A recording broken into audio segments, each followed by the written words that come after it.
Supreme court آئینی bench نے بانی پاکستان تحریک انصاف عمران خان کے خلاف توہین عدالت کیس ریگولر بینچ کو بھجوا دیا۔ جسٹس امین الدین کی سربراہی 5 رکنی آئینی بینچ نے کیس کی سماعت کی۔ جسٹس جمال مندوخیل نے استفسار کیا کہ کیا یہ کیس ریگولر بینچ کا نہیں، جس پر پی ٹی آئی وکیل سلمان اکرم راجہ نے جواب دیا کہ اس کیس میں کوئی آئینی مسئلہ نہیں، ریگولر بینچ کو بھجوا دیں۔ ایڈیشنل اٹارنی جنرل نے کہا کہ مخصوص نشستوں میں بھی عدالت نے توہین عدالت کا کیس ریگولر بینچ کو بھجوایا، یہ بھی ریگولر بینچ کو بھجوا دیں۔ عدالت نے فریقین کا موقف سننے کے بعد کیس ریگولر بینچ کو بھجوا دیا۔ یاد رہے کہ 25 مئی 2022 کے عدالتی حکم کے برخلاف لانگ مارچ پر توہین عدالت کی کارروائی کا فیصلہ ہوا تھا۔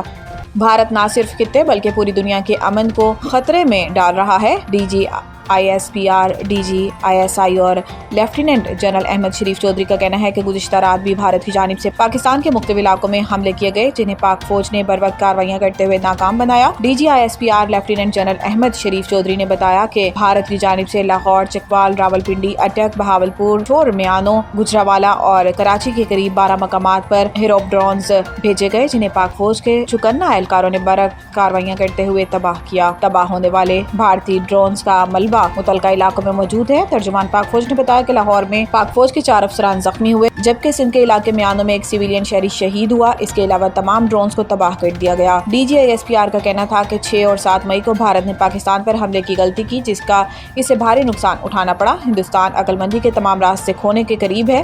بھارت کو رات گئے کیے گئے حملوں کا منہ توڑ جواب دیا جائے گا۔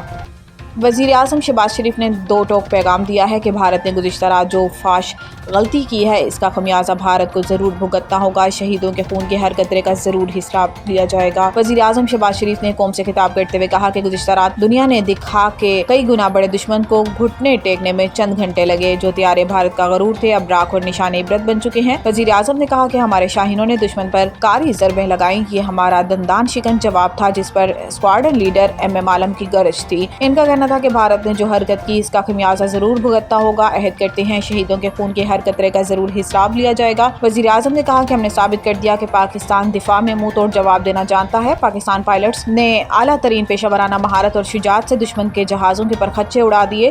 پاکستان نے دشمن پر اپنی برتری ایک بار پھر ثابت کر دی ہے۔ تینوں مسلح افواج کے سربراہان اور ہر سپاہی کو سلام پیش کرتا ہوں۔ 24 کروڑ پاکستانیوں کو اپنی افواج پر فخر اور ناز ہے۔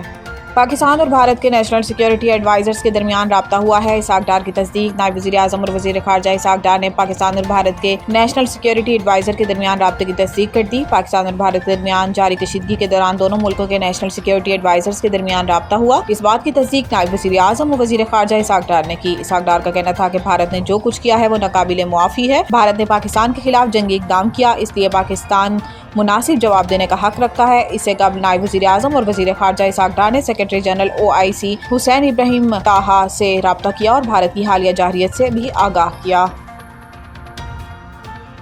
سیکرٹری ایمرجنسی سروسز ڈاکٹر رضوان نصیر کی ہدایت پر موجودہ ملکی صورتحال کے پیش نظر کوڈ ریڈ الرٹ جاری کر دی گئی۔ کسی بھی ہنگامی صورتحال سے نبرد آزما ہونے کے لیے ریسکیو عملہ مکمل طور پر تیار۔ تمام ریسکیو اہلکاروں کی چھٹیاں منسوخ کرتے ہوئے متعلقہ اسٹیشنوں پر رپورٹ کرنے کی ہدایت۔ تمام تحصیلوں میں ریسکیو اسکاؤٹس کو بھی الرٹ کر دیا گیا۔ گزشتہ رات دشمن کی بزدلانہ کارروائی کے فوری بعد district emergency officer Ali Hussain command and control room میں پہنچ گئے اور دیگر افسران کے ہمراہ ہنگامی صورتحال کا جائزہ لیا۔ لاہور عوام دوست پارٹی کے چیئرمین چودھری جہاں زیب نے کہا ہے کہ بھارت نے شہریوں پر حملہ آور ہو کر بزدلانہ عمل کیا۔ پاک فوج نے بھارتی جارحیت کا منہ توڑ جواب دے کر قوم کا سر فخر سے بلند کر دیا۔ ان کا کہنا ہے کہ قوم متحد ہے اور بھارت کی بزدلانہ کارروائیوں کا جواب دینے کے لیے تیار ہے۔ پاکستان امن کا داعی ہے لیکن دفاع سے غافل نہیں۔